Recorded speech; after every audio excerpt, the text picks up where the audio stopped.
시청자 여러분 안녕하십니까? 즐겁고 행복한 주말 보내시기 바랍니다.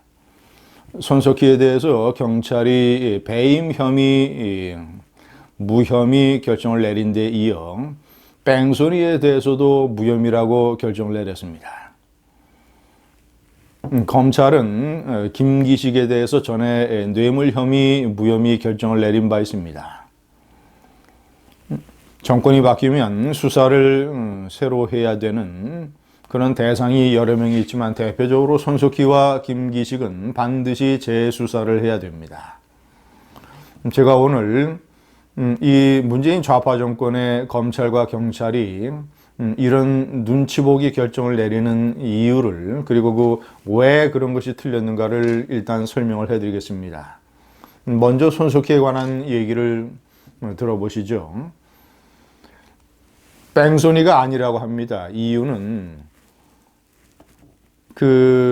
손석희 차량이 받았다는 과천 주차장에서 접촉 사고를 일으켰다는 견인차 운전기사, 그 차량의 기사가 상해 진단서도 떼지 않았다. 그러니까 내가 어느 정도 다쳤다라는 병원의 진단서를 떼지 않았다. 그리고 두 번째는 그 피해 차량의 수리 견적서가 없다.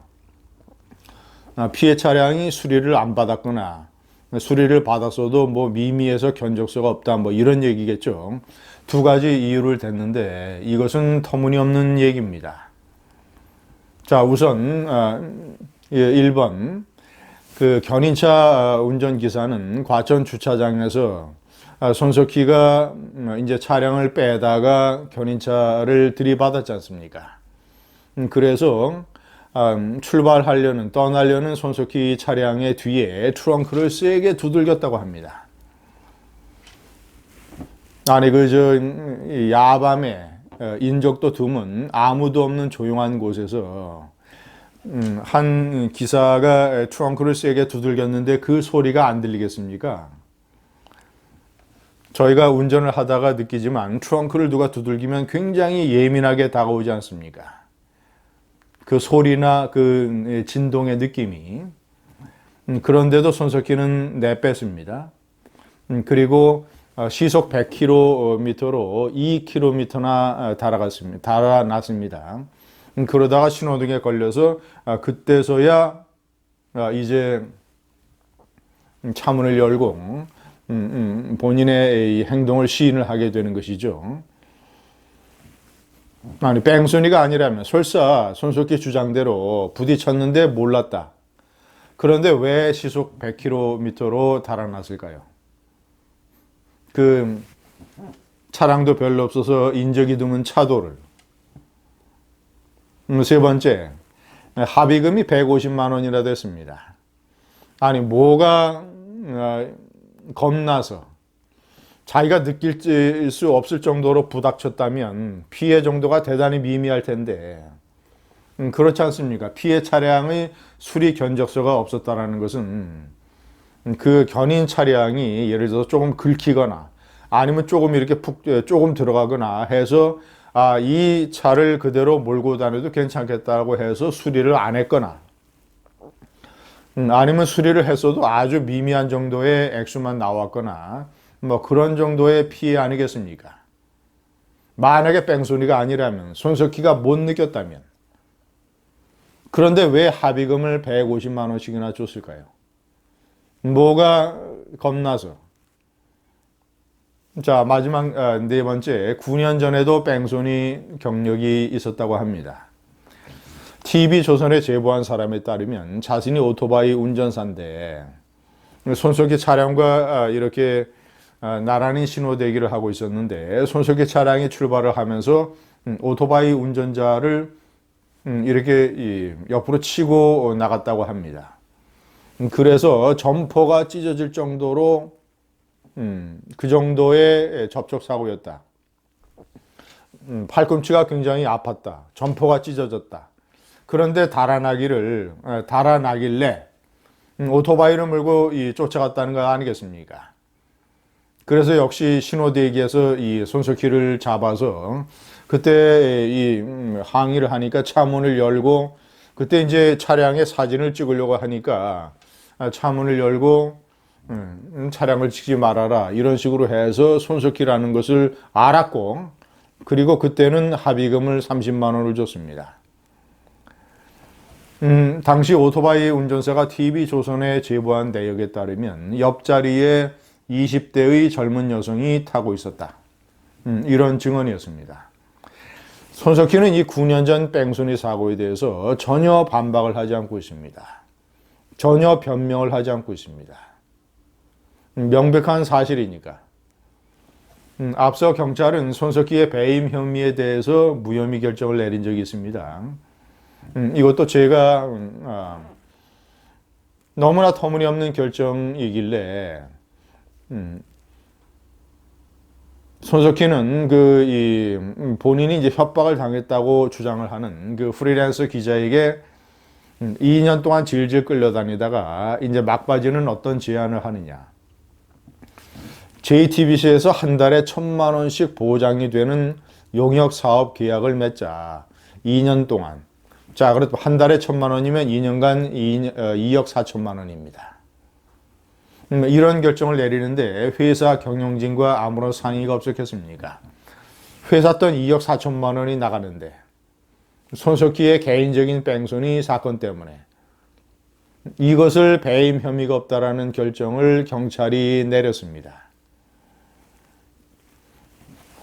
시청자 여러분, 김기식을 기억하시죠? 이 문재인 대통령이 금융감독원장이라고 하는 이 나라 경제의 필수적인 핵심 요직에 20일간이나 임명을 했던 김기식.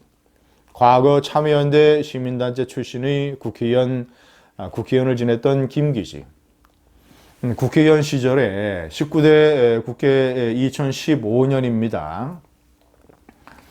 당시 국회 정무위원회의 민주당 간사이기도 하고 예산결산 소위위원장이라고 하는 막강한 자리를 가지고 있었습니다. 이 사람의 칼질에 따라서 예산이 수십억 원이 왔다 갔다 합니다. 2015년 11월에 예산결산 심의를 4개월 앞두고 이 사람이 그 전해에 4억여 원의 예산을 깎은 적이 있으니까 대외경제정책연구원이라고 하는 국책연구기관에서 올해도 예산이 깎이면 큰일 난다고 해서 이 사람에 대해서 김기식에 대해서 일종의 로비성으로 대외경제정책연구원의 내부 보고서에 이것은 로비성이라는 얘기가 다 나와 있었습니다. 그래서 김기식 한 사람만 골라서 외유를 보내주게 됩니다. 국민 세금 3천만 원, 9박 10일, 워싱턴, 벨기에, 이탈리아, 스위스. 특히 이탈리아, 스위스는 유럽의 대표적인 관광지입니다. 그런데 놀라운 것은 김기식이가 여비서만 한 사람 달랑 데리고 갔다. 인턴 여비서. 인턴 여비서를 데리고 9박 10일 동안 유럽 외유 관광을 국민 세금 3천만 원으로 즐긴 김기식. 갔다 와서는 인턴 여비서를 9급으로 채용을 하고 1년 후에는 7급으로 승진을 시켜줍니다. 이런 일을 저질렀던 명백히 예산 결산을 앞두고 충분히 대가성이 있으니까 대외경제정책연구원에서 예산심의의 편의를 봐달라는 부탁으로 외유성 이런 여행을 보내준 것 아니겠습니까? 그리고 여비서가 그런 여행을 즐길 만한 자격이 뭐가 있습니까? 김기식이가 여비서 한 사람만 달랑 데리고 갔으니까 여비서로 따지면 제3자 뇌물을 받았을 혐의. 김기식이는 자신이 직접 뇌물을 받은 혐의. 명백하게 대가성이 있었으니까. 대외경제정책연구원은 예산심의 편이라는 이런 대가를 바라고 국민세금 3천만 원을 들여서 이런 일을 벌였으니까.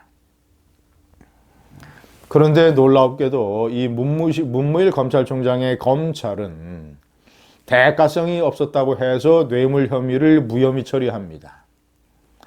김기식이는 3천만 원 외유도 즐겁고 문재인이가 이런 사람을 금융감독원장에 20일간이나 임명함으로써 약 2천만 원의 월급도 챙겼습니다.